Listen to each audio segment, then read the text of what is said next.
अब देखो यार, अगर तुम लोग कोडी रोड्स के फैन हो तो ये वीडियो तुम्हारे लिए होने वाली है, क्योंकि गाइस डब्ल्यूडब्ल्यूई में कोडी रोड्स के न्यू कॉन्ट्रैक्ट को लेकर बैक स्टेज से बहुत बड़ी अपडेट आ रही है। मैडिसन स्क्वायर गार्डन में सीएम पंक के पहले मैच को लेकर डब्ल्यूडब्ल्यूई ने 15,000 से ज्यादा टिकट सोल्ड आउट कर दिए हैं। विलियम रिगल के ऑन स्क्रीन पर डब्ल्यूडब्ल्यूई पर रिटर्न होने को लेकर बैक स्टेज से बहुत बड़ी रिपोर्ट आ चुकी है। डब्ल्यूडब्ल्यूई के इस हफ्ते स्मैकडाउन के ऊपर दो बड़े सुपरस्टार का रिटर्न टीज हो चुका है।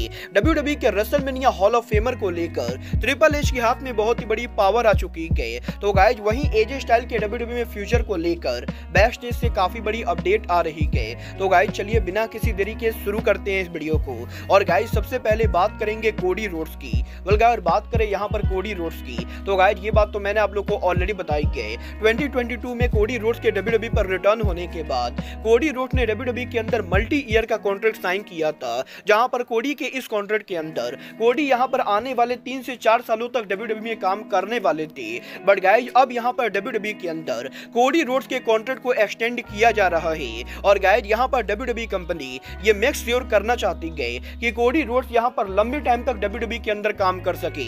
और गाइज इसीलिए कोडी के कॉन्ट्रैक्ट के खत्म होने से पहले ही डब्ल्यूडब्ल्यूई कंपनी अभी से कोडी को नया कॉन्ट्रैक्ट में साइन करना चाहती है। और इस समय डब्ल्यूडब्ल्यूई और कोडी रोड्स के बीच में कोडी रोड्स के कॉन्ट्रैक्ट के एक्सटेंड होने को लेकर बात चल रही है। और गाइज डब्ल्यूडब्ल्यूई कंपनी ये मेक श्योर करना चाहती है कि कोडी रोड्स आने वाले 4 से 5 सालों तक डब्ल्यूडब्ल्यूई कंपनी को छोड़कर कहीं भी ना जाए। और गाइज इसलिए डब्ल्यूडब्ल्यूई की तरफ से कोडी रोड्स को इस समय बड़ा ऑफर दिया गया है। वेल गाइज देखना बहुत ही दिलचस्प होने वाला है कि कोडी रोड्स डब्ल्यूडब्ल्यूई के इस न्यू कॉन्ट्रैक्ट को साइन करते हैं या नहीं। बट गाइज जहां तक बात रही साइन करने की, तो गाइज यहां पर आज से करीबन 1 साल पहले डब्ल्यूडब्ल्यूई के farmer superstar author of famous को साइन करने के बाद डब्ल्यूडब्ल्यूई के अंदर काफी सारे लोग के मन में ये सवाल था कि आखिर यहां पर एओपी डब्ल्यूडब्ल्यूई पर रिटर्न कब करेंगे। वेल गाइज अगर आप लोग को नहीं मालूम है तो मैं आप लोग को बता दूं, 2020 में एओपी के डब्ल्यूडब्ल्यूई से फायर्ड होने के बाद डब्ल्यूडब्ल्यूई ने इस साल के शुरुआत के ऊपर ही एओपी को डब्ल्यूडब्ल्यूई के अंदर दोबारा साइन कर लिया था। और 1 साल पहले डब्ल्यूडब्ल्यूई के दोबारा साइन करने के बाद भी पूरे 2023 के अंदर एओपी हमें टीवी पर देखने को नहीं मिले। और गाइज अब यहां पर फाइनली जब ये साल ओवर हो रहा है, तो आज यहां पर डब्ल्यूडब्ल्यूई के स्मैकडाउन के ऊपर डब्ल्यूडब्ल्यूई ने इस चीज को फाइनली टीच कर दिया है कि एओपी डब्ल्यूडब्ल्यूई के स्मैकडाउन पर आने वाले गए। क्योंकि गाइज आज यहां पर कैरियन क्रॉस के वीडियो पैकेज के अंदर डब्ल्यूडब्ल्यूई ने यहां पर एओपी के शैडो को फीचर किया है। और गाइज आप लोग ये कंफर्म मानकर चल सकते हो कि डब्ल्यूडब्ल्यूई के अंदर एओपी स्मैकडाउन पर आने वाले गए। और एओपी भी डब्ल्यूडब्ल्यूई के अंदर कैरियन क्रॉस के फैक्शन के अंदर काम करेंगे। वेल देखना बहुत ही दिलचस्प होने वाला है कि डब्ल्यूडब्ल्यूई एओपी को टीवी पर वापस कब लाती है। बट गाइज जहां तक बात रही लोगों को टीवी पर लाने की, तो गाइज यहीं अब डब्ल्यूडब्ल्यूई के अंदर विलियम रिगल के ऑन स्क्रीन रिटर्न होने को लेकर बैक स्टेज से बहुत बड़ी अपडेट आ रही है। वेल गाइज ये बात तो हम सभी लोगों को मालूम है, विलियम रिगल के डब्ल्यूडब्ल्यूई पर रिटर्न करने से पहले विलियम रिगल एडब्ल्यू कंपनी पर काम कर रहे थे। बट गाइज यहां पर विलियम रिगल के एडब्ल्यू कॉन्ट्रैक्ट के एक्सपायर होने से पहले ही विलियम रिगल ने एडब्ल्यू कंपनी से उनका रिलीज मांगा था। और गाइज विलियम रिगल के एडब्ल्यू से रिलीज मांगने के बाद एडब्ल्यू कंपनी ने विलियम रिगल को रिलीज तो कर दिया था।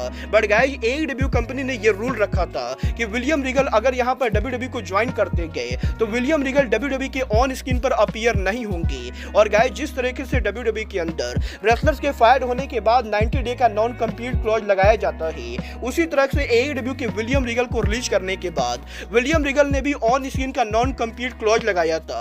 बट गाइज एडब्ल्यू कंपनी ने ये जो नॉन कम्पीट क्लॉज लगाया था, ये क्लॉज अब यहां पर फाइनली ओवर हो रहा है।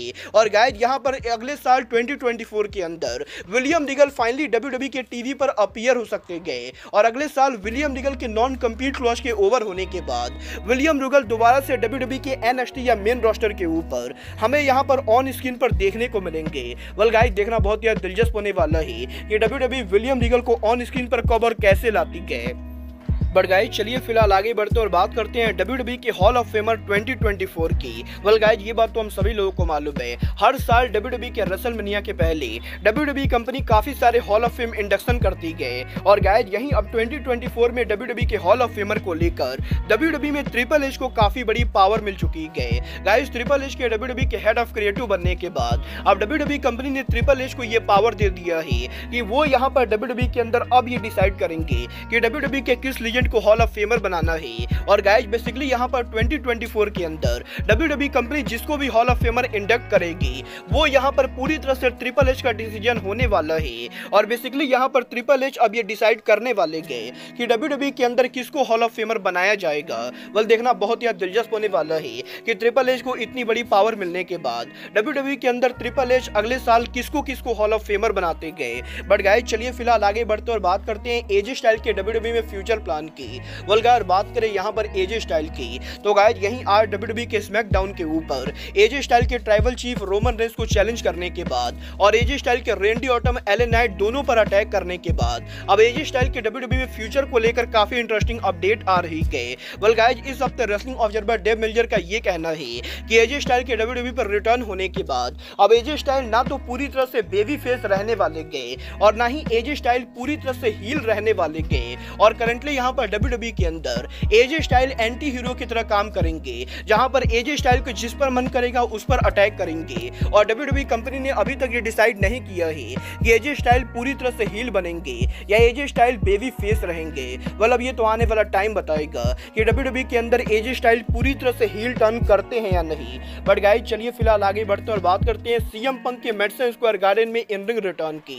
वेल गाइस ये बात तो मैं आप लोग को ऑलरेडी बता चुका हूँ। अब से यहाँ पर मात्र 4 दिनों के अंदर CM Punk Madison Square garden में WWE पर 10 सालों के बाद रिटर्न करने वाले गए। और WWE में सीएम पंक का पहला मैच सीएम पंक यहाँ पर 26 दिसंबर को रेसल करने वाले गए। और अब यहाँ पर सीएम पंक का जब पहला मैच कंफर्म हो चुका है तो गाइस यही मैडिसन स्क्वायर गार्डन के अंदर सीएम पंक के मैच के कंफर्म होने की वजह से WWE ने 15,000 से ज्यादा टिकट सोल्ड आउट कर दिए हैं। और गाइस इस समय सीएम पंक के रिटर्न मैच के लिए WWE के मैडिसन स्क्वायर गार्डन में ओवरऑल कैपेसिटी करीबन 15,600 के बराबर है, जहां पर 15,600 टिकट में से WWE 15,000 टिकट सोल्ड आउट कर चुकी है। और अब यहां पर मैडिसन स्क्वायर गार्डन के अंदर WWE को मात्र यहां पर 600 टिकट सोल्ड आउट करना बाकी है, जो कि WWE कल तक आराम से सोल्ड आउट करने वाली है। और गाइस यहां पर पंक के मैडिसन स्क्वायर गार्डन में रिटर्न की वजह से WWE कंपनी यहां पर 16,000 लोगों को अरीना के अंदर लाने वाली है।